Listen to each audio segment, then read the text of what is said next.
Oh my god, you look so pretty. You're like glowing. Can you just like get like yep, keep without us attitudes. We like give me some of that. Yes. I think sometimes we just forget that we're still human beings.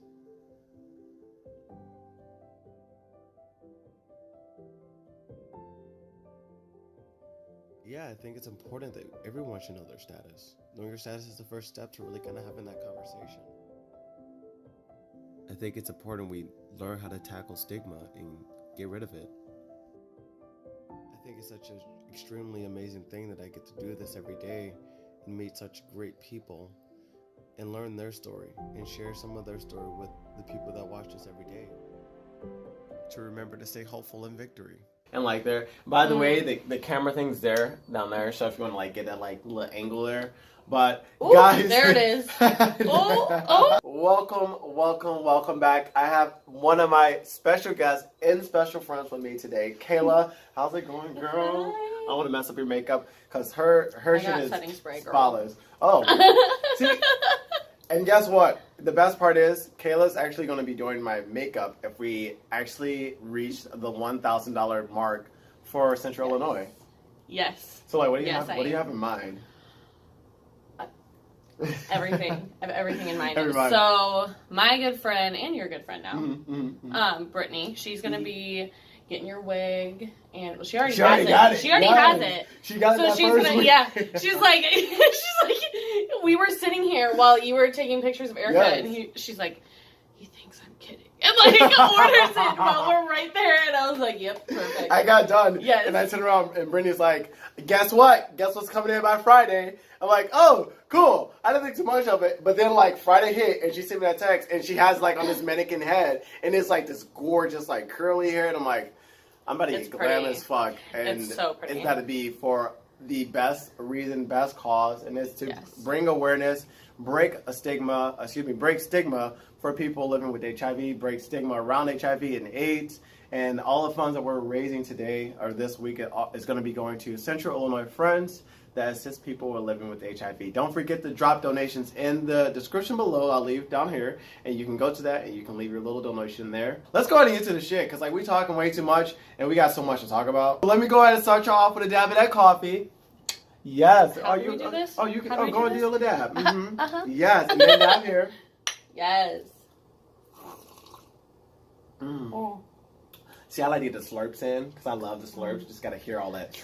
I see it with lipstick. No.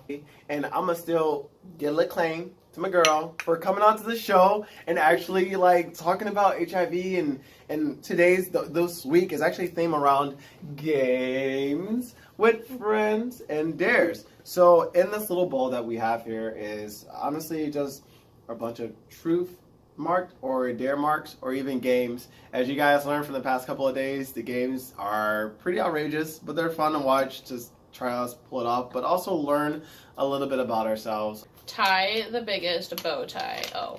Yeah. I got this. This is perfect. So I got like these really cool like color little like strings and like little like beads. And so the trick is to tie a bow tie. We got these lovely beads I'm gonna put in your face because I like putting things in your face. And then we got some of these.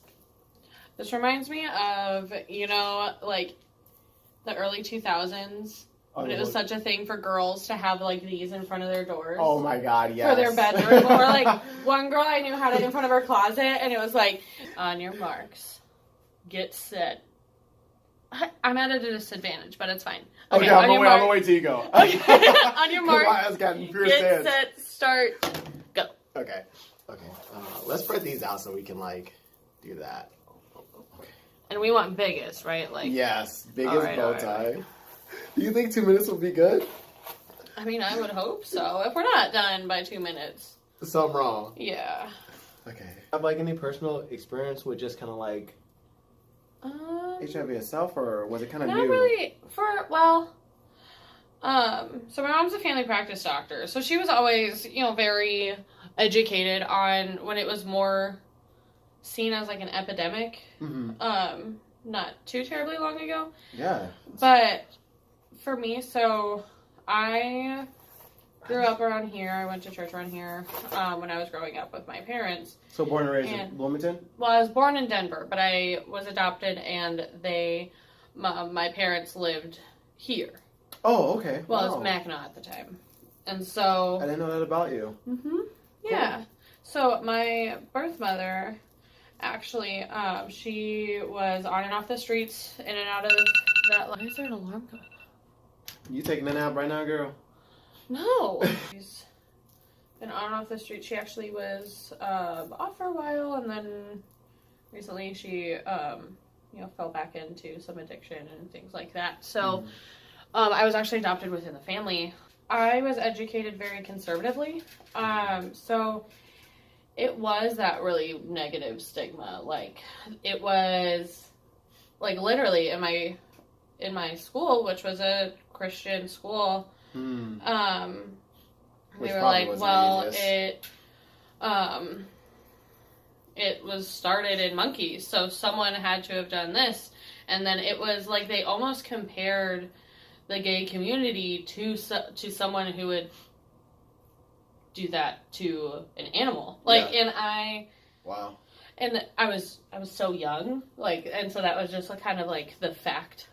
Yeah. Because that's what I was taught, and just what you were surrounded by. Yeah. So, I didn't really. I don't know. Honestly, it wasn't really until your story that I really got the full education. Yeah. And don't. It really was and still is for pretty much that whole community. Just a very negative. Stigma from everyone, and it's so unfair because I mean, it happens to girls a lot too. Oh, we got 40. Oh no, I'm not ready. I'm over here trying to make it more sturdy, and I still gotta add more to my tails. Oh my gosh! See, this is what you do. You're trying to just. I'm getting somewhere. You're like, sure. I might do it. I think I got some here. We got 30 seconds. Oh god. Oh jeez. Okay. There's like that pause for this. Final table. That's the hard part. Like actually trying to talk and do this. Oh god, it isn't even a bow tie. What? You got 10 seconds to make that a bow tie. Yours actually a bow tie. Like, first off, you got the strings. Like, I love this cut. You guys see, bring it up so you can see that. Like, it's so sturdy. Well, it was. Don't ignore that. But your idea was so much better than mine. Like, mine. I'm afraid. I don't want to show mine because it's first hideous, and second, it's art. Art is open for interpretation. No, girl, this is like art to you. Have you been to the art museum? Have you seen some of them sculptures? I'm like, I made that in preschool. Wait. Here we go. Okay, ready? My bow tie. I think you won, because first off, it's a bow tie. It's actually, like, not to shade you right now, but, like, at least it actually is a bow tie. I mean, I could just be like, I'm the winner, and just, You're like, it's huge. Mine's like a... Fashion over this bitch. Oh! Without the antennas. Yeah, well, I got an idea. Like, if you just... Okay, I don't think we can do this. You look just as goofy as my ass. My boyfriend was wrapping my son's Christmas present. And, which is an amazing, huge remote control card, and he's gonna freak out, and I'm so excited. Ooh, but he was wrapping that, and the paper ripped, the tiniest bit. I was like, soiled it! He, looked up, he's like, why do you do this? Well, we got through our first, I'm just going to word this as a homage to me sucking at making a bow tie. But our next activity, I'm going to go ahead and let you pick one again, because, you're the guest of the day. I don't think it's the same one. Probably will. You can still throw that out. Oh man, truth. Ooh, so... Rip. I'm gonna let you ask me a truth. Anything, and I'm gonna throw that out because I'm gonna get that one. Anything that could be, anything actually. So if you do need to think. Let me sip my tea. See that highlight? Hold on. Mm-hmm. Watch.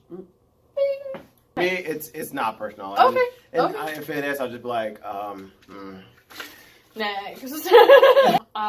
When you are in a relationship or, you know, talking, feeling things out, whatever the case is, at what point do you feel like for you is the right time to tell that person that you have HIV?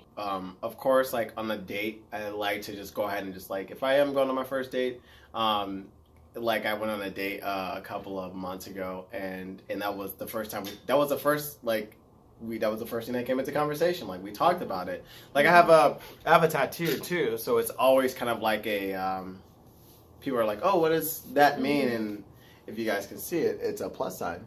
So and I got this like back in 2014, actually 2015, the next year after I found out about my diagnosis.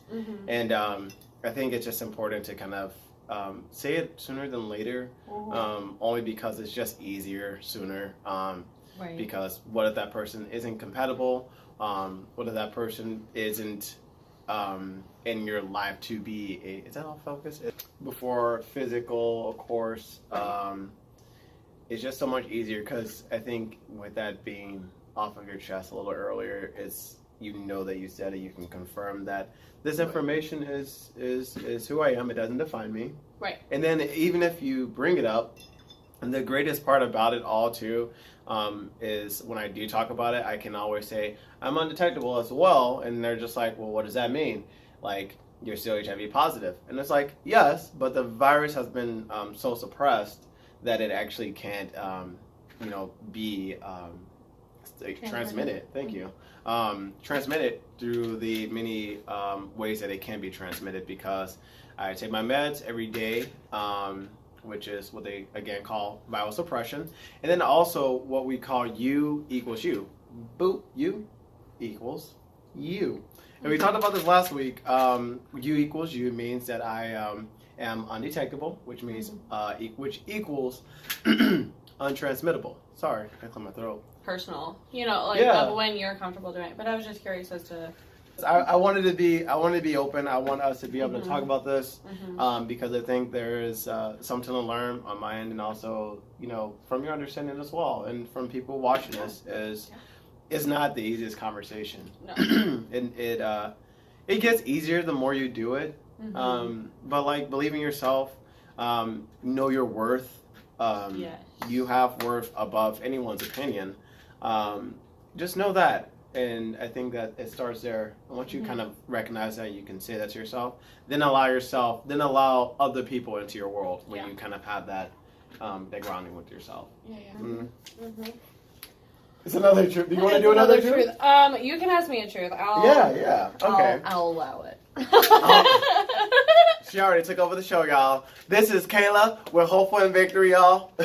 We are. Victory of this channel. Let's see. What truth that I have in mind?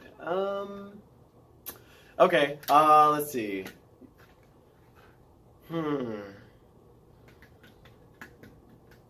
Growing up in a very Christian-based school, did you ever find yourself like?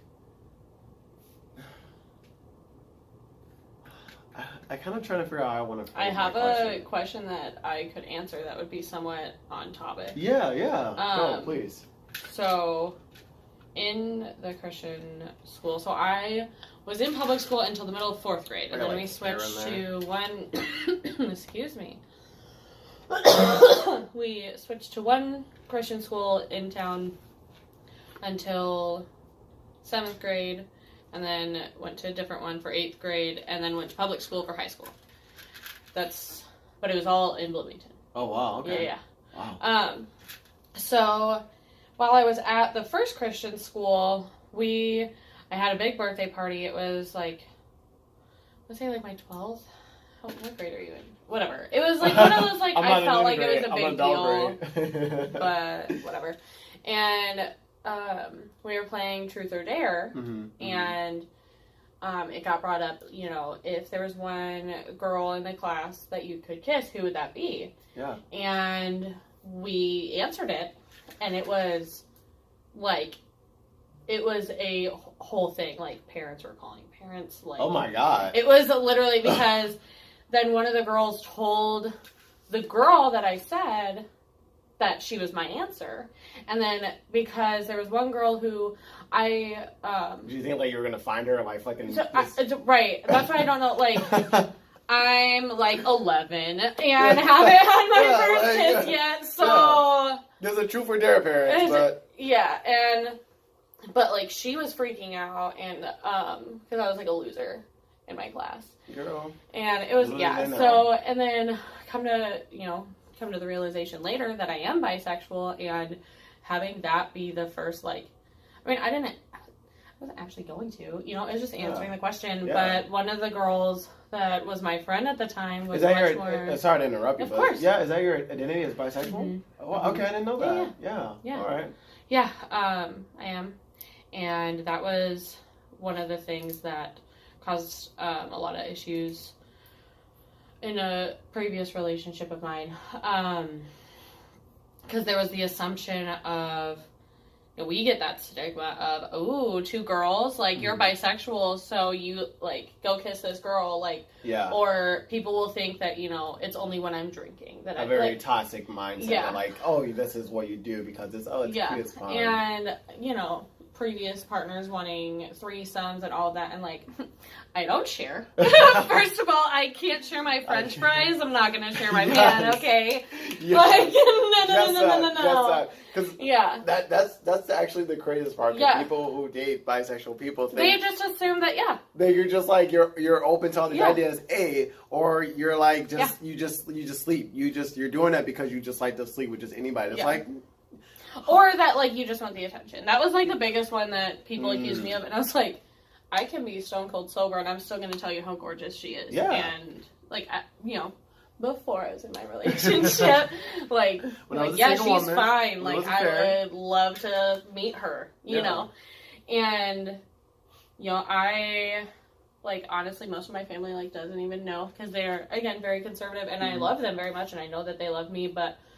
In some conservative families, it's kind of the don't ask, don't tell, and it's not. Rule. Yeah, it's not super hard, because I think my parents kind of know. Okay. Yeah, I think. Is that okay if this is there? By the way, it's okay. Okay. Yeah. Okay. Because there was a previous relationship of mine that somewhat outed me to my mom, over text, about one of my very close friends, and her and I.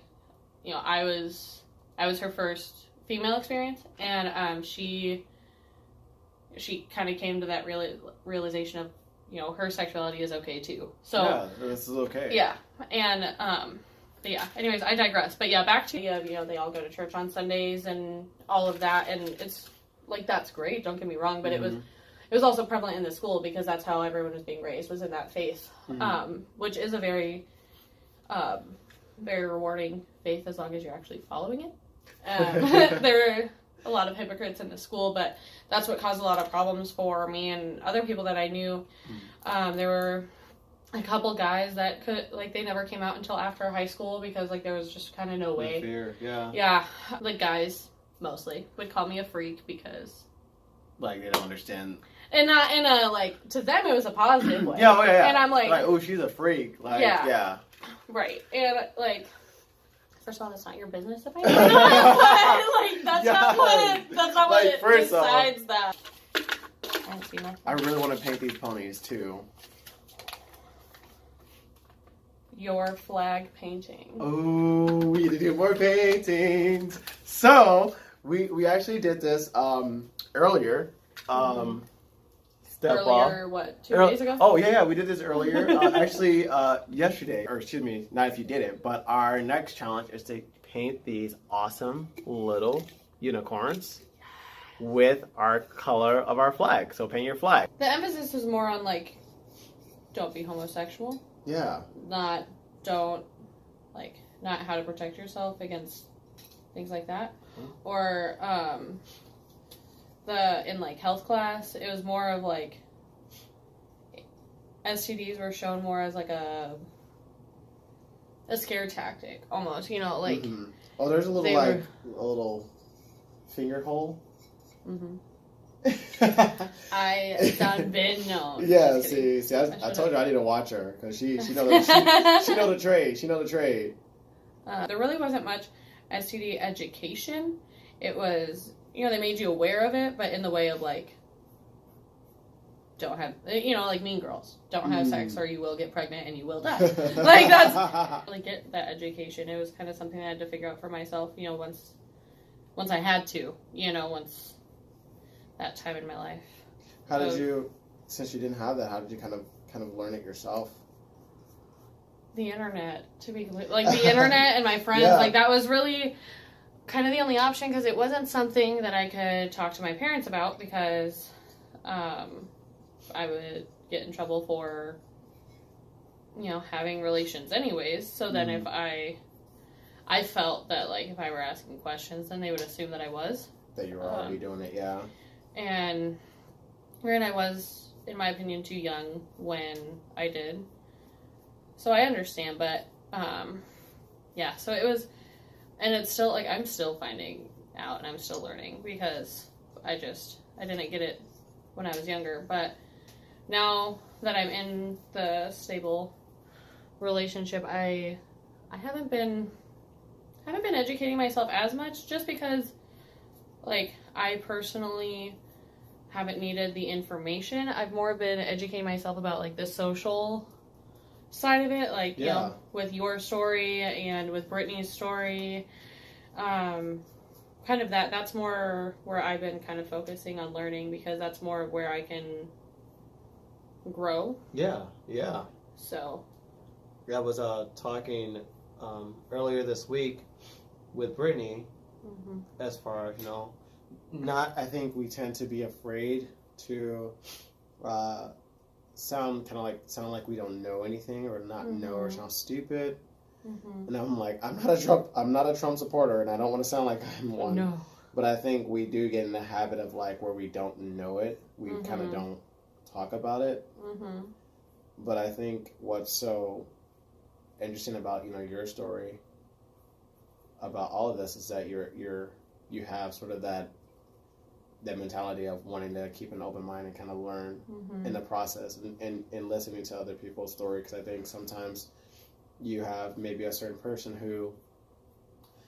who's been silent all their life or just haven't had that support, and when you have someone who kind of knows what they could be going through, you're more likely to kind of reach out to them and be like, I know someone who had gone through this or who is going through it, and I think, by you talking to them would help them extremely.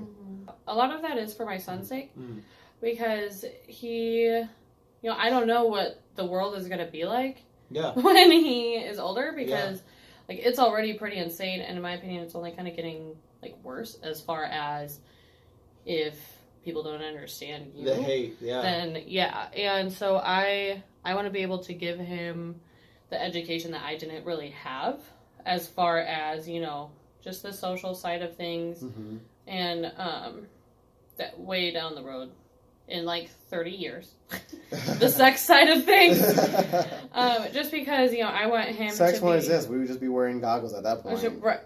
right just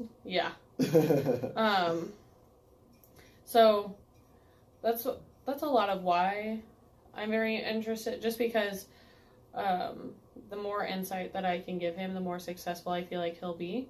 Because like you can already tell that he's a sweetheart. Like he loves everyone, and he's always giving hugs and raised by love. Oh yeah, and so I don't want to rob him of that when he gets older. So the more educated I am, the more educated he can be.